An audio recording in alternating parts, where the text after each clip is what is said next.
This week on News 30, Stillwater recovers from last week's homecoming devastation. And your meat may be more dangerous than you think.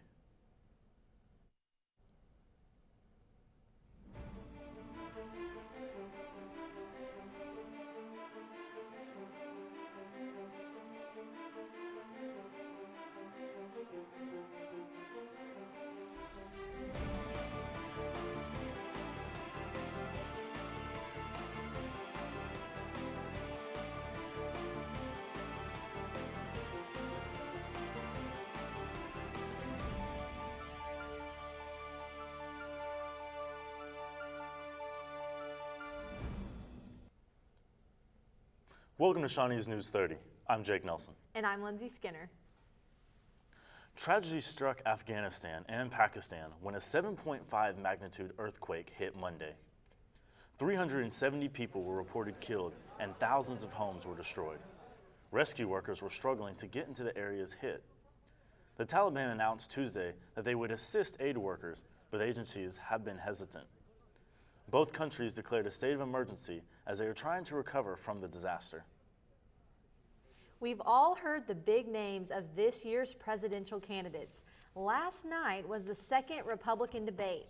Carly Fiorina and Marco Rubio led all the candidates in speaking time, while Ben Carson and Jeb Bush spoke the least.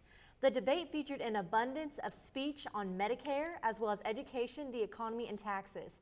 John Kasich began the debate with a lot of passion. Donald Trump and Kasich had quite the rumble halfway through the debate, and there were some harsh words spoken between Jeb Bush and Marco Rubio. The CNBC moderators asked questions such as, "What is your biggest weakness and how are you going to address it?" and also asked direct questions related to the candidates and their policies.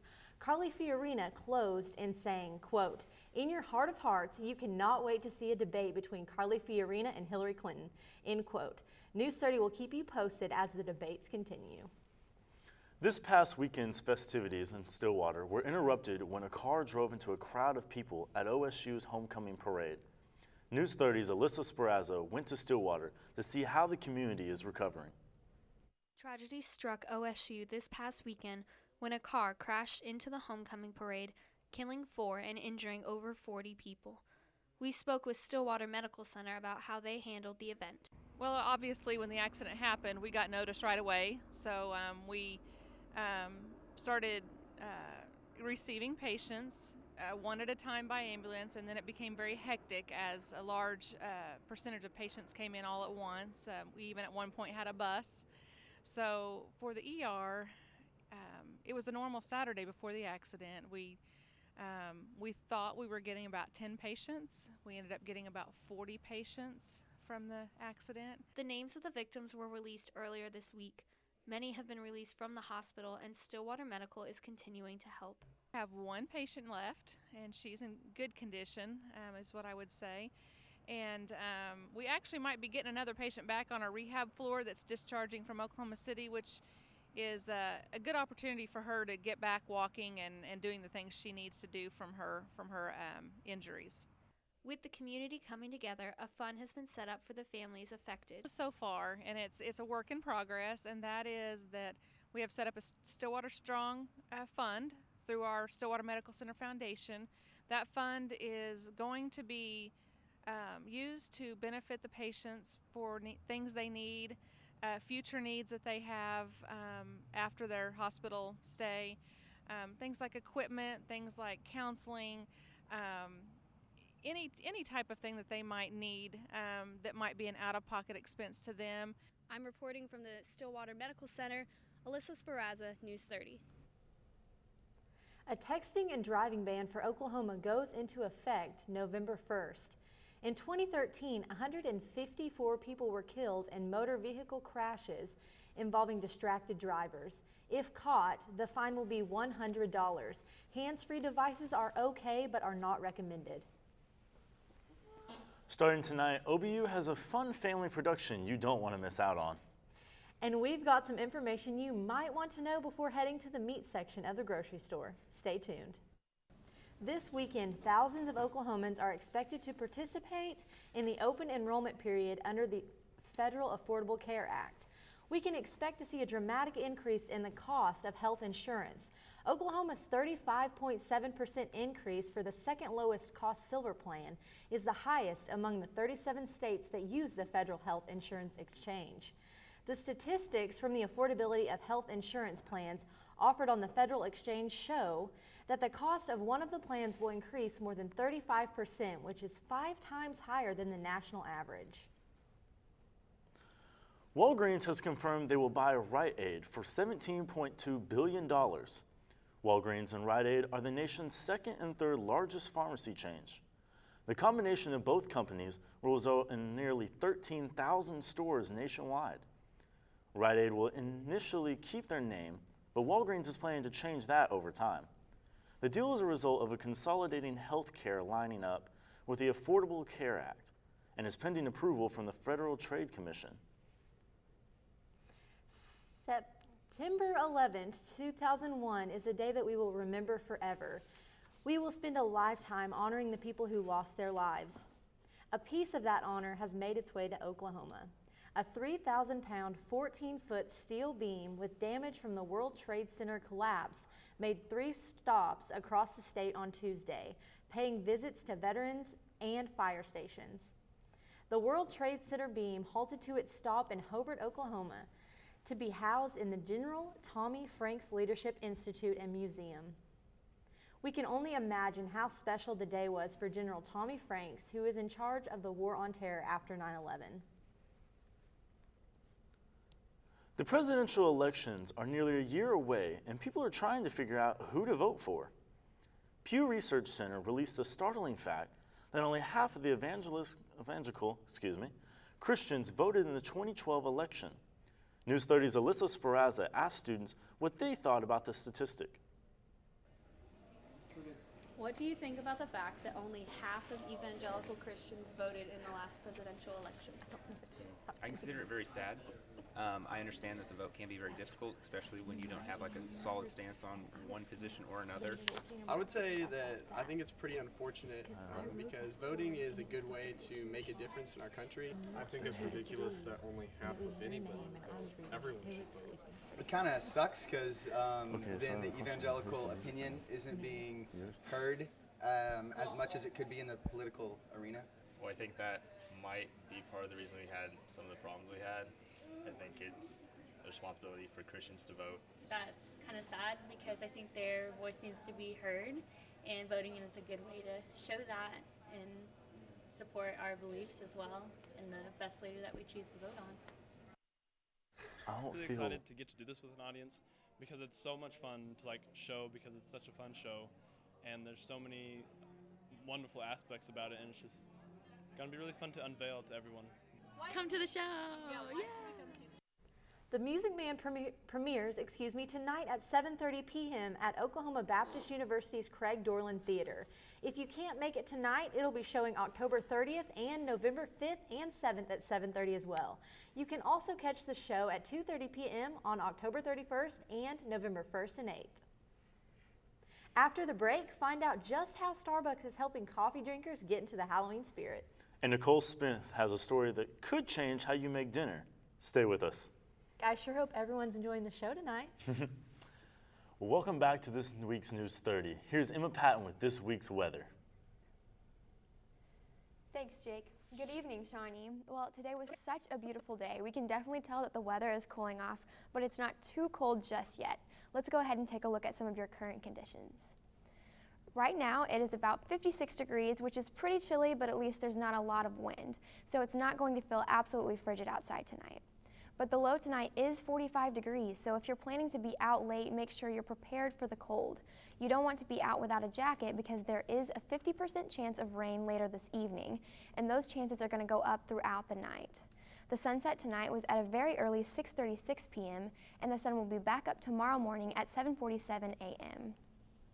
Your weekend is looking like it will be actually pretty nice outside, but not before we get rained on quite a bit. By lunchtime tomorrow, Shawnee should be getting a good amount of moisture. The high on Friday will be only 56 with a low of 52, and it is definitely going to be cold, wet, and windy, so it may be a good day to just stay inside. However, after that, it is actually going to be a great weekend. Happy Halloween to all of you trick-or-treaters. The high for Halloween is 64 and the low will be 43. So for those of you looking forward to trick-or-treating, it's going to be a great night to get lots of candy. Sunday will warm up just a little bit more than Saturday, reaching all the way up to 74, and those temperatures are going to continue to stay on the warm side for the rest of the week. Speaking of Sunday, it is the 1st of November, meaning it is daylight savings time. Saturday night, make sure that you set your clocks back 1 hour so that you can get that extra hour of sleep. After Sunday's great weather, the highs are going to continue to be in the 70s, 77 on both Monday and Tuesday. Wednesday and Thursday, it will dip back down just a little bit to 72 and 71, reminding us that it is indeed still fall, and those temperatures are going to continue to drop as we get closer to winter. Well, hopefully your fall season has been fun so far. You can let us know how you are having fun in Shawnee this fall season by simply getting on Twitter. If you'd like to be featured in a News 30 show this fall, tweet your photos to at Shawnee News 30 and use the hashtag ShawneeFallFun. Well, that's your weather for today. It's looking like a rainy day tomorrow, but clear skies for the rest of the week and for Halloween night. Back to you, Lindsay. Thank you so much, Emma. Oklahoma City is hosting a virtual 5K and 10K this Saturday, October 31st, for Breast Cancer Awareness Month. The theme this year is Ain't Afraid, to make awareness for breast cancer and increase money for all research. All participants will sign up online, run on their own, time themselves, and report their finishing times online. The entry fee is $18, cost a participation medal sent by mail. At least $4 of the fee will be donated to cancer research. For more information and to register for the race, go to localraces.com. From the outside, the local dish looks like any other catering business. But if you take a look on the inside and spend some time, you'll see that it's a very unique business with an even more unique mission. Lindsay Goodson, the owner of the local dish, started her mission 6 months ago while working as a private caterer. So Local Dish was started because I am a busy mom, and we have three kids, and they're all in school now, and I was working as a personal chef and going into clients' homes and cooking for them, and then we'd leave the foods there. Eventually, Lindsay decided she wanted to change things up a bit. Instead of just being a personal chef for one client at a time, she wanted to cook for as many people as possible. I decided that I wanted to let the masses have that. And so we have Fill Your Fridge parties now, and then we have our Gourmet to Go, and also we still do our personal chef services, and we have, of course, catering. The Gourmet to Go is where we have the market where you can come in and get meals that are prepared. So you either reheat them, so we call that heat and eat ready. The main idea of the Gourmet to Go, Lindsay said, is to prepare meals to go into either the oven or a crock pot with little to no hassle. So it's all ready to go. All you have to do is press start. What Lindsay has created here is a stress reliever for me, because if I'm not able to get to the grocery store and get groceries, then I know that I can just swing by here and I'm feeding my family fresh, pure homemade ingredients, and I'm not feeding them preservatives and, something out of a freezer section or something out of the McDonald's drive-thru, and it just makes me feel a lot better about the busyness of our lives. All of Lindsay's gourmet meals are seasonally based. That smells like fall. I know. We do, of course, the Oktoberfest stew, and then we do some extra seasonal menus. So we have what we call the Gridiron Grub right now, and that is for football watch parties or tailgates or whatever. And we also, of course, coming up, we'll have a special called Everything But the Gobble.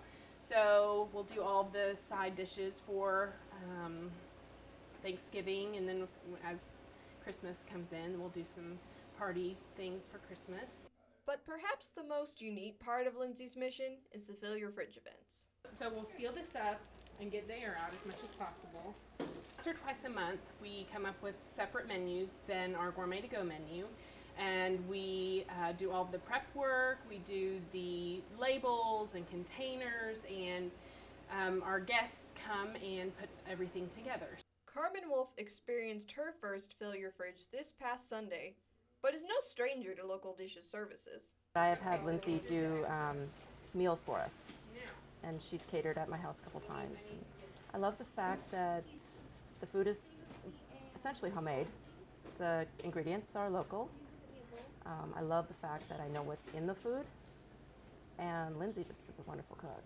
She knows just how to put the spices together, and it just makes it wonderful. It's responses like that Lindsay works hard every day to get from the customers that she helps to put food on their tables. We're just trying to spread the word and spread good food to Shawnee. A great example that shows you can always find a way to make a difference every day, no matter what job you're doing. I'm Nicole Smith, News 30. The Oklahoma City Zoo was home to a very tall creature, Bogey. Well, on Saturday evening, Bogey the giraffe passed away. Bogey had been under close supervision for more than a year because of recurring gastrointestinal issues. Bogey passed away at 15 years old. Bogey's mother, Ursula, is actually still alive, and she is 30 years old. We sure will miss him, but alongside that, Jake, the Oklahoma City Zoo is actually bringing in a new elephant here pretty soon. 14-year-old Asian elephant Condola has left his home at the Smithsonian, National Zoo to come hang out with us in Oklahoma City. It looks like a subway, the subway, isn't quite measuring up to its own standards. Subway is under fire from customers after a lawsuit was filed claiming that their footlongs are shorter than advertised. The restaurant claimed it gave room for interpretation on the exact size of the sandwich. Customers, on the other hand, felt they were not getting the amount of food they paid for. Subway employees will now be required to measure each loaf of bread before making a sandwich. Here's something you can really sink your teeth into. Starbucks has a Halloween-inspired drink, the Frappola Frappuccino, a vampire-inspired Frappuccino with white chocolate sauce and a raspberry syrup drizzled on the top. Starbucks has a similar drink last year, the Franken Frappuccino, which was a hit in the United States. The Frappola Frappuccino will be globally sold this year. Sales begin in the U.S. on October 28th and they'll last until the 31st. The drink will be sold around the world, including in Canada, where the drink will be featured until November 1st. To check the News 30's crew's reaction to this thrilling holiday treat, go to our YouTube channel, Shawnee News 30. Be sure to stay with us because coming up after the break, we've got Jermaine Tucker with this week's sports update. Only on News 30. Welcome back to News 30. Jermaine, what do you have for us this week in sports? Well, Jake, in NBA news, Kevin Durant's Thunder prevailed in a 112-106 victory against the Spurs to open up the season. The talent on the floor for both teams was absolutely absurd as LaMarcus Aldridge and David West bolstered San Antonio's depth, while the fully healthy trio of Durant, Russell Westbrook, and Serge Ibaka led the charge in response for the Thunder. Westbrook led all scorers with 33 points while handing out 10 assists as well. He picked up right off where he left off last year in the ferocity department. Durant finished with a respectable 22 points, going 6 for 19 from the field on the night. Oklahoma City will travel to Orlando on Friday night, where they will take on the Orlando Magic. In MLB news, the Royals beat the Mets 7-1 for a 2-0 World Series lead behind Johnny Cueto's two-hitter and Eric Hosmer's tie-breaking two-run single. Cueto struck out 4 and walked 3, and in doing so reinforced the very reason why the Royals got the dreadlocked ace from Cincinnati in late July. The Mets will host the Game 3 of the World Series at Citi Field for the first time Friday night as the Mets rookie Noah Syndergaard faces off against Yorda Ventura to start the game. The Shawnee boys and girls cross-country teams both qualified for the state meet in Edmond on Saturday after finishing fourth as a team in both of their respective races at the 5A Regionals in Tulsa. Bryce Coons led the Shawnee boys with a time of 17 minutes and 2 seconds for 13th place, while Colby Chamlin came in 29th with a time of 17 minutes and 33 seconds, followed by Buddy Kohal with the 30th place finish. And the boys finished with a total of 155 points. The girls did great as well. Mackenzie McDaniels led the Lady Wolves with a 14th overall finish, while Kelsey Simons and Jensen Miller came in 22nd and 23rd place as well. The girls finished with a combined total of 127 points. In high school football news, Shawnee's Isaiah Strayhorn led a fierce second-half rally, but the Wolves fell short yet again, losing a 33-30 contest against Tulsa Memorial. Its fourth loss in a row, the Wolves and its effective knocked Shawnee out of the race for the playoff contention. Shawnee fell behind 27-7 at the half to the Chargers, but came out in the second half like a completely different team and one that trudged into the locker room at the break. The Wolves were in the game late in the fourth quarter, but simply couldn't get the job done. This marks the fourth time that the Wolves have been ahead in the fourth quarter, or close to taking the lead. 8 points is the only differential that separated the 2 and 5 Wolves from possibly being 5 and 2 overall, with the second place standing in the district. That's it for this week's sports. I'm Jermaine Tucker. Back to you, Lindsay. For all you cat lovers out there, it's National Cat Day. And to celebrate, Uber is delivering kitties for cuddling in 55 cities, including Oklahoma City. For a fee of $30, you can get 15 minutes of cuddling time with a furry little friend. All customers have to do is show that they have a safe place for the kittens to hang out during their stay at each home, and that no one around the house has any cat allergies. See, Lindsay, me personally, I'm more of a dog person myself. See, I'm allergic to cats, so there you go. I won't be cuddling, but Right. Thank you so much for watching News 30 tonight. Be sure to tune in next week and have a great night and a safe and spooky Halloween.